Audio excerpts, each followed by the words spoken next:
for a maximum. Let me abbreviate first order conditions with just FOC. Okay, so I can conserve on chalk. Okay, the first order conditions. And these first order conditions, let me emphasize, are necessary conditions.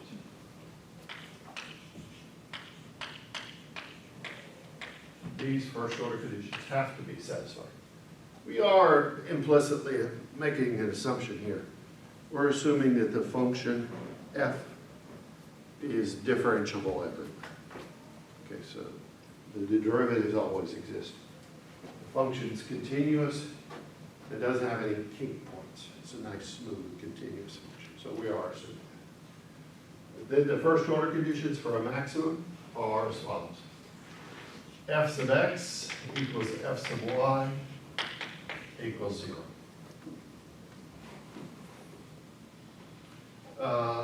The first order conditions for a minimum are the same thing. In a way, this is just the extension of what we did earlier when we assumed the simple case that we were dealing with in chapters 6 and 9, where y is a function of a single. And let's talk about the intuition behind these first order conditions.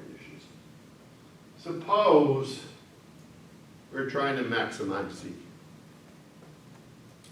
Why, intuitively, why must this condition be satisfied in order to maximize z?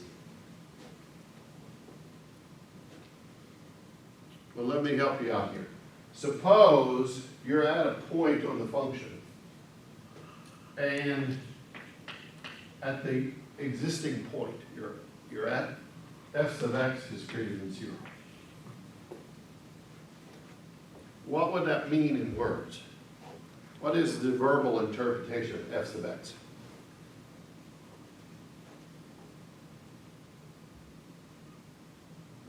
Its effect on y, or z rather, is positive. Right. If f sub x is positive, notice another notation for f sub x would just be this. An alternative notation would be partial z, partial x. So as Jacob said, if f sub x is positive, then what will happen to your value of z if you choose a slightly higher value of x? Jacob? It will increase. It'll increase. So if the value of z could be made larger, you can't possibly be at the maximum. As long as f sub x were positive, what should you do with x? Increase. Increase x, because that'll increase z. Now, let's just, the logic is similar. So we ruled out this. Suppose we had this. Suppose that your current value of x and y, f sub x is negative. Then what does that mean in words? As you increase x, z will get smaller. Right. And also, Zach, suppose you decrease x. Z will get larger. Right. Exactly right. So in this situation, what would you want to do to x? You're hoping to maximize z. Make it smaller. You make x small. So you would continue to make it smaller as long as f of x were negative. And we could go through the same logic with f sub y. Obviously, if f sub y were positive, you would want to increase y. If f sub y were negative, then you would want to decrease y, because that would make z bigger. So in order to have a maximum, you have to find a point in the xy plane where both of these partial derivatives are 0. Now, similar arguments would also show if you were hoping to minimize the value of z, then this condition here would have to be satisfied. Some very similar logic. Okay, so these are the first order conditions. Now, the second order conditions, SOC, or second order conditions, these conditions I'm gonna give you are sufficient conditions. That is, if these conditions are satisfied, assuming the first order conditions are satisfied. And then, after that, if these conditions are satisfied, that will be enough to guarantee either a maximum or a minimum. And I'll just state what the conditions are, and then we'll discuss later where these come from. The sufficient conditions for a maximum are as follows. F sub XX is less than 0. F sub YY also less than 0. Both of those second derivatives are negative. Remember, that's kind of familiar to the simple case where y is a function of x. Only then, there was only one second derivative. Now there are 2. And not only do these have to be true, but this also has to be true. So don't forget this and part. In addition to this and this, you must have this. When you multiply these second derivatives, this has to be greater than f sub xy squared in order for the sufficient conditions to hold. So it's a combination of 3 things. You need this, and you also need this. Now this is a little bit tricky, this part. Where does this come from? Well, we'll discuss that. For now, just take it as good. Mathematicians have known this for hundreds of years, so you can just take it on faith as being right for the moment. What is squared at the bottom for the f of? This is the cross partial derivative fxy, then you square it. And see, f sub xy will be evaluated at the critical value. So that'll be some number, whatever it is you square. For a minimum, you just flip this part here. Now you want these second derivatives, both of them to be positive.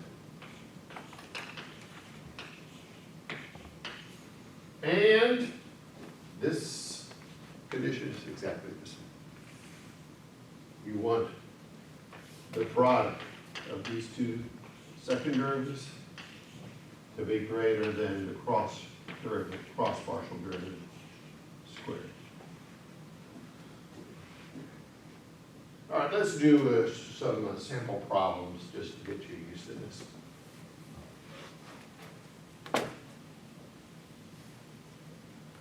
Let's just take a couple problems from the book. And I forget exactly what problem this is, but this one comes right from the book. It's a simple one. Suppose z is a function of x and y,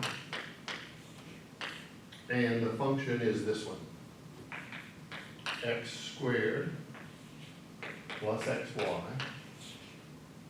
plus 2y squared plus 3. Let's see if this function has either a maximum or minimum, or maybe it has both. Okay, let's see. So how would we proceed? What would be our first step? F sub x and f sub y. Exactly. What is the partial derivative of this function with respect to x? Is that 2x plus y. 2x plus y? And what do we want to do to that, the derivative? Set it equal to 0, because that's our first order condition. And then what next, Zach? Solve for f sub y. Yes, f sub y, which is going to be X plus 4y. x plus 4y. Instead of equal to 0. Okay, very good. Now, our critical value is actually be a critical point. It'll be a value of x and a value of y. So our critical point will be a point in the XY plane. Yeah, it so happens in this particular case, there's only one solution to this equation system. And what is it? What is an obvious solution to this equation system? 2 and Can you 1. see? Can you see? Negative one. No, you have to satisfy both. 0, 0. 0, 0. You see that works. If this is a homogeneous equation system, where you have zeros on the right-hand side, these are linear equations. So one solution that obviously works is if x and y are both 0. Because that's a 0, that's a 0, so that holds. That's a 0, that's a 0, that holds. And I'll just assert that that in fact is the only solution.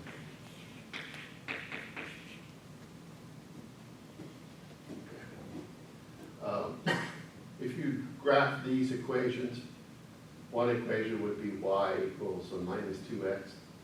The other would be y equals minus 1/4 x. They would only intersect at the origin. Okay, so you could quickly convince yourself that this, in fact, is the only solution. All right, that's the first order conditions. You've you found the value of our x and y where the first order conditions are satisfied. What comes next? Second order conditions. And the second order conditions involve these second derivatives, f sub xx, f sub yy, and f sub xy. So let's get all three of those. What is f sub xx? Yeah, it's just partial fx with respect to x, so it's 2. What is f sub yy? 4. That's 4. It's derivative of f sub y with respect to y, that's 4. And what is f sub xy? 1. You take the derivative of f sub y with respect to x, it's 1. Notice that's also f sub yx. Take the derivative of f sub x with respect to y, it's also 1. So it illustrates Young's theorem. Okay. So we have this positive. Now if you take f sub xx times f sub yy, what is that equal to? 2 times 4, 8. Yep, 8. What is f sub xy squared? 1 squared, which is 1. Exactly. So, the second order sufficient conditions are satisfied. You've satisfied this condition, and this condition here. So what do we have? A minimum. Okay. So, because the second order sufficient conditions are satisfied, you know that f evaluated at 0, 0 is a minimum.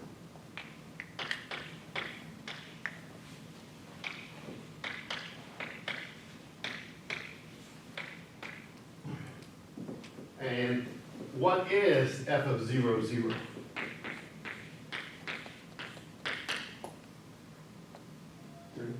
It is just equal to 3. So that's the lowest value of z. In this case, actually, if these conditions that I've given you in the table are really the conditions for a local maximum and a local minimum. But in this particular case, it's also a global minimum. And you know what? If you were to graph this, I'm not great at drawing a 3-dimensional graphs on the blackboard. So the book has a very good illustration of what these graphs look like. Let's look in chapter 11 on page, right at the beginning. 294, thank you. 294. figure 11.2. If you were to graph x and y, and then z is going up, so you have three different variables here, so it's a surface in 3 dimensions. If you were to look at this surface, it looks very much like 11.2 part B. So it looks like kind of an upside down egg. If you cut the egg in the middle, or it looks like a bowl. And the bottom of that bowl is at the z height. It doesn't match quite exactly this picture, but if you just move that whole 3-dimensional surface up, so the height at point B is equal to 3. That would be the minimum. So you just move that whole figure up. So the minimum value of z is 3. And you also have to move that bowl over so that the minimum appears when x and y are 0.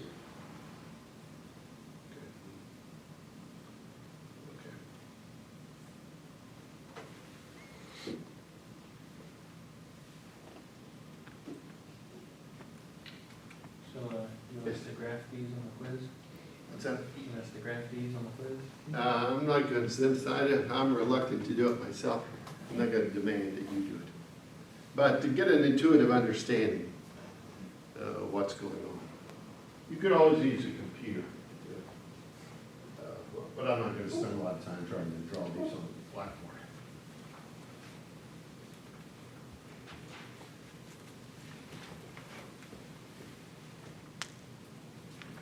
All right, so in this example, we had a minimum. Let me give you an example where we have a maximum.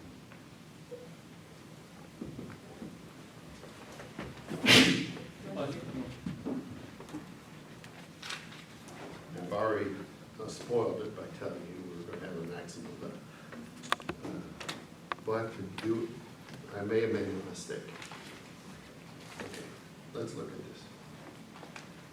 Suppose z is equal to minus x squared minus y squared plus 6x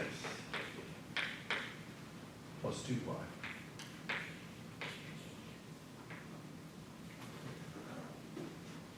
We want to find the max or min.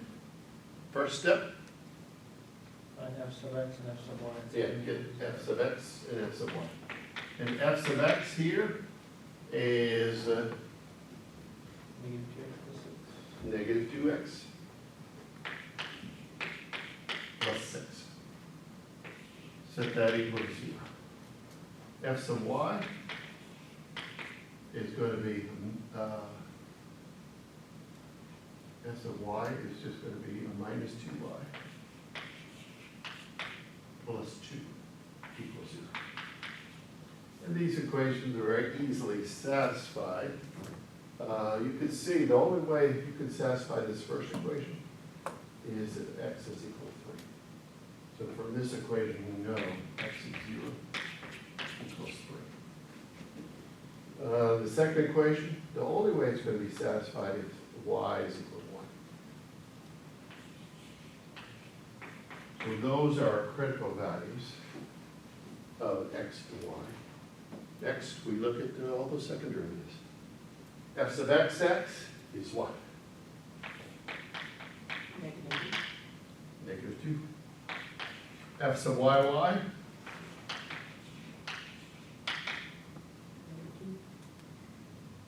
Yes. Right. And f sub xy?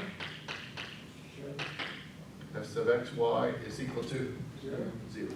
Because when you differentiate f sub y with respect to x, there's no x over here. Let's see. Okay. So in this case, f sub xx is negative. F sub yy is negative. If you multiply those two together, that's 4. The 4 is greater than 0 squared. So the second order sufficient conditions for a maximum are satisfied. So you have a maximum here at this point. F 3, comma 1 is the maximum.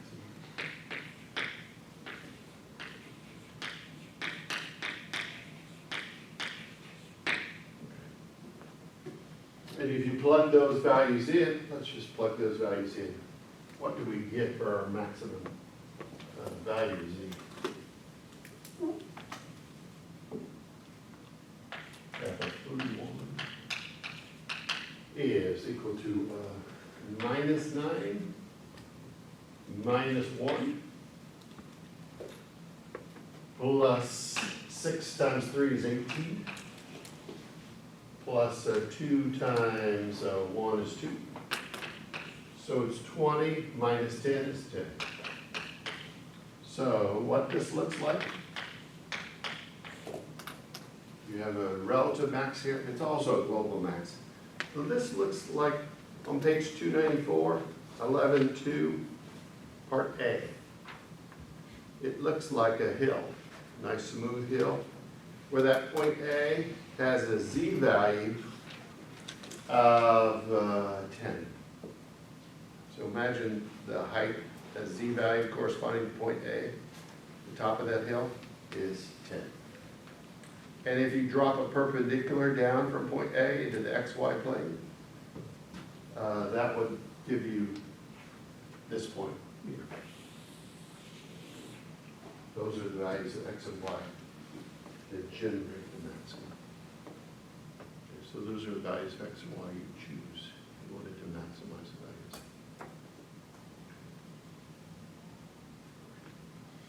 Now you notice there are some other interesting diagrams on the next page, 295.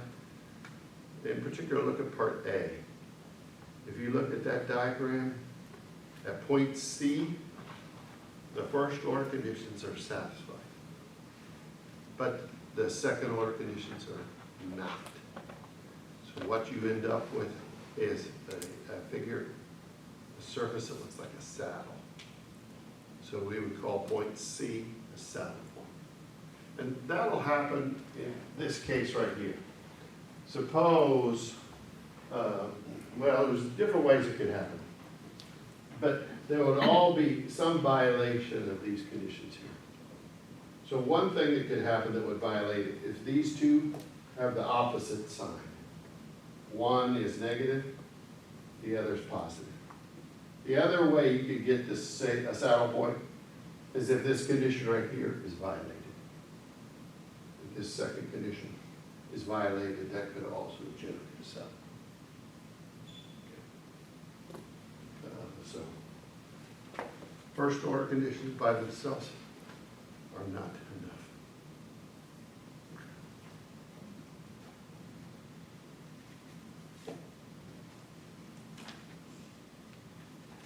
Is there an inflection point on B? Well, actually, it's something weird. Yeah, I don't know. It would be just a different violation of the second order conditions. Yeah.